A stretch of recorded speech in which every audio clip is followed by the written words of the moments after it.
ஒரு வீட்டில் இருந்த இளைஞன் திடீரென அதிகாலை எழுந்து வீட்டில் உள்ளவர்களையெல்லாம் துப்பாக்கி எடுத்து சுட்டு கொலை செய்து விட்டான்.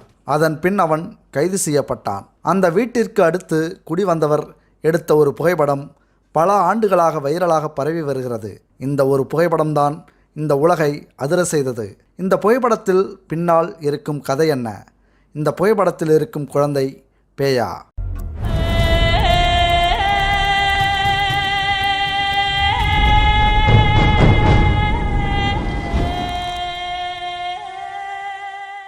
ஹாலிவுட்டில் பல்வேறு பேய் மற்றும் அமானுஷ்யம் நிறைந்த பேய் படங்களை நீங்கள் பார்த்திருப்பீர்கள். அப்படியாக கடந்த 2005ஆம் ஆண்டு வெளியான திரைப்படம்தான் அமிட்டிவில் ஹாரர். இந்த திரைப்படம் ஒரு உண்மை சம்பவத்தை தழுவி எடுக்கப்பட்டது. உண்மையிலேயே அந்த வீட்டில் என்ன நடந்ததோ அது அந்த திரைப்படத்தில் வரும் காட்சிகளை விட கொடூரமானதாகவும் திகில் நிறைந்ததாகவும் இருந்தது. இதற்கு முன்னர் இப்படி ஒரு சம்பவத்தையே கேள்விப்படாத நமக்கு இது தெரிந்ததும் ஒருவித பயத்தை ஏற்படுத்தியதுதான் இதை திரைப்படமாகவும் எடுக்க காரணமாக அமைந்தது. இந்த வீடியோவில் நாம் அமிட்டிவில் பேய் வீடு குறித்தும் அங்கு நடந்தவற்றையும் தற்போது அந்த வீட்டில் நடப்பவைகளையும் பார்க்கலாம். அமெரிக்காவின் நியூயார்க் நகரிலிருந்து சுமார் 30 மைல் தொலைவில் உள்ள ஒரு சிறிய கிராமம்தான் அமிட்டிவில். இங்குள்ள ஒரு வீட்டில்தான் இந்த விஷயம் நடந்தது. இந்த வீடு வழக்கம் போல மற்ற வீடுகளைப் போலத்தான் இருந்தது. இதை வீடு என்பதை விட பங்களா என்றே சொல்லலாம். இந்த வீட்டில் sunroom, back patio, deck, boat house போன்ற சகல வசதிகளும் இருந்தன. பொதுவாக அமெரிக்காவில் இந்த வசதிகள் பெரும்பாலான வீடுகளில் இருக்கும். இப்படியாக கடந்த 1974ஆம் ஆண்டு ஒரு நாள் இந்த வீட்டில் டிஃபோ என்பவரின் குடும்பம் வசித்து வந்தது. அவர் வீட்டில் அவர் மனைவி மற்றும் அவரின் 5 குழந்தைகளும் வசித்து வந்தனர். இந்நிலையில் நவம்பர் மாதம் ஒரு நாள் அதிகாலை 3:15 மணிக்கு இந்த வீட்டில் ஒரு சம்பவம் நடக்கிறது. டிஃபோவின் 23 வயது மகன் டொனால்டோ டிம்ஃபோ என்பவர் அதிகாலை 3:15 மணிக்கு எழுந்து வீட்டில் உள்ள மற்றவர்கள் தங்கியிருக்கும் அறைகளுக்கு சென்று அங்கு தூங்கிக் கொண்டிருந்தவர்களை எல்லாம் வரிசையாக சுட்டு கொலை செய்தார். அவர் தனது தாய், தந்தை மற்றும் உடன் பிறந்தவர்கள் 4 பேர் என மொத்தம் 6 பேரை கொலை செய்தார். இந்த தகவல் அதிகாலை போலீசாருக்கு தெரிந்து போலீசார் சம்பவ இடத்திற்கு வந்து அங்கிருந்த டொனால்டை கைது செய்தனர். அவரிடம் போலீசார் விசாரித்த போது தன்னை ஏதோ ஒரு குரல் அப்படி செய்ய சொல்லி வற்புறுத்தியதாகவும் அது தன்னை மூளைத்தளவை செய்து அப்படி செய்ய வைத்து விட்டதாகவும் வாக்குமூலம் அளித்தார். ஆனால் போலீசார் இவர் தண்டனையிலிருந்து தப்பிக்க ஏதோ பொய் கூறுகிறார் என நினைத்தனர். 6 பேர் கொலை நடந்ததால் அந்த பகுதியில் அந்த வீட்டை ஒரு பயங்கரமான வீடாகவே பலர் பார்த்தனர். வீட்டில் உள்ள அனைவரும் இறந்துவிட்டனர். டொனால்டும் சிறைக்கு சென்று விட்டார். அந்த வீட்டில் யாருமே வசிக்கவில்லை. வீடும் பராமரிப்பின்றி பாழடைந்து காணப்பட்டது. கோர்ட்டில் ரொனால்டு மீது நடந்த வழக்கில் அவருக்கு 6 ஆயுள் தண்டனை கிடைத்தது. இவர் தற்போது நியூயார்க்கில் உள்ள ஒரு சிறையில் இன்றும் கைதியாக இருந்து வருகிறார். இதற்கிடையில் இவர் சிறைக்கு சென்று, அதாவது குறிப்பிட்ட கொலை சம்பவம் நடந்து இந்த வீடு பராமரிப்பின்றி போனதால் அந்த வீடு விற்பனைக்கு வந்தது.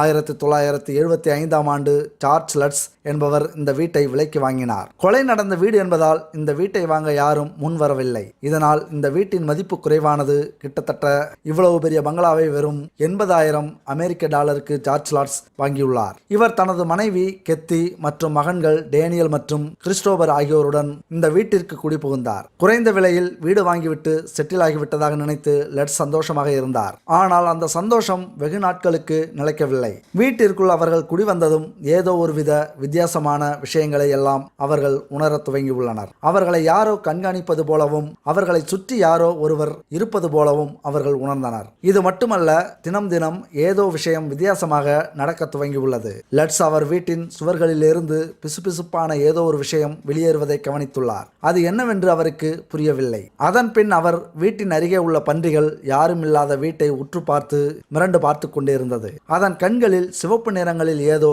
தெரிந்துள்ளது. ஆனால் இவர் பார்க்கும்போது வீட்டிற்குள் எதுவுமே தெரியவில்லை. இதைவிட உச்சக்கட்டமாக லட்ஸ் இரவு தூங்கும் பொழுது ஒரு முறை அதிகாலை நேரத்தில் முழிப்பு தட்டி எழுந்துள்ளார். அப்பொழுது அருகில் படுத்திருந்த அவரது மனைவி படுத்து தூங்கிக் கொண்டிருந்த நிலையிலேயே அந்தரத்தில் மிதந்து கொண்டிருந்தார். இதை பார்த்ததும் அவர் பதறி எழுந்துள்ளார். அதன் பின் சில நிமிடங்களில் அவரது மனைவி மெதுவாக படுத்து தூங்கிய நிலையிலேயே இறங்கிவிட்டார். அதன் பின் ஒவ்வொரு ஒவ்வொரு நாளும் அதிகாலை சுமார் 3:15 மணிக்கு அவரது மனைவி எழுந்து ஏதோ செய்வாராம். அதை அவர் தூக்கத்தில் செய்ய துவங்கியுள்ளார். அவர் என்ன செய்தார் என காலை கேட்டால் அவருக்கே அது தெரியாதாம். தூக்கத்தில் அவர் எதை செய்தாலும் அதை பார்க்கவே பயங்கரமாக இருக்குமாம். அதுவும் சரியாக தினமும் 3:15 மணிக்கு அதை செய்துள்ளார். அந்த நேரம்தான் ரொனால்டு தனது பெற்றோரையும் உடன் பிறந்தவர்களையும் கொலை செய்த நேரம். இதையெல்லாம் பார்த்து பயந்து லட்சு ஒரு பாதிரியாரை அணுகியுள்ளார். அவர் வீட்டிற்கு வந்து பிரார்த்தனை நடத்தினால் எல்லாம் சரியாகும் என நம்பிக்கை தெரிவித்து அவருடன் வீட்டிற்கு வந்துள்ளார். அவர் வீட்டிற்கு வந்து பிரார்த்தனையை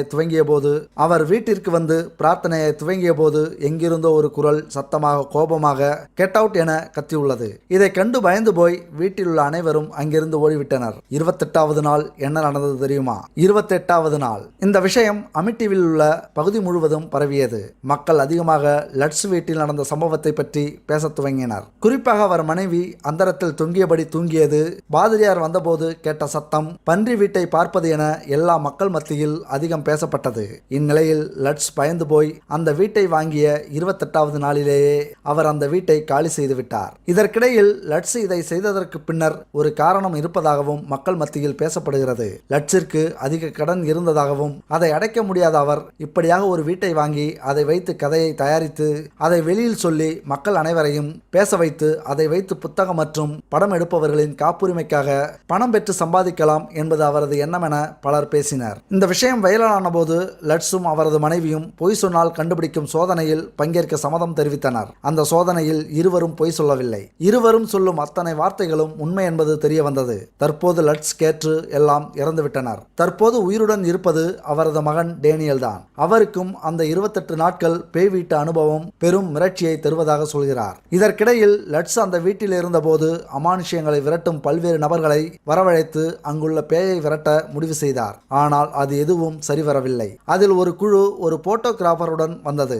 அவர் அந்த வீட்டின் 2வது மாடி ஏறும்போது படியில் நின்று எடுத்த ஒரு புகைப்படத்தில் ஒரு சிறுவன் நிற்கிறான். அவன் கண்கள் வெள்ளையாக இருக்கிறது.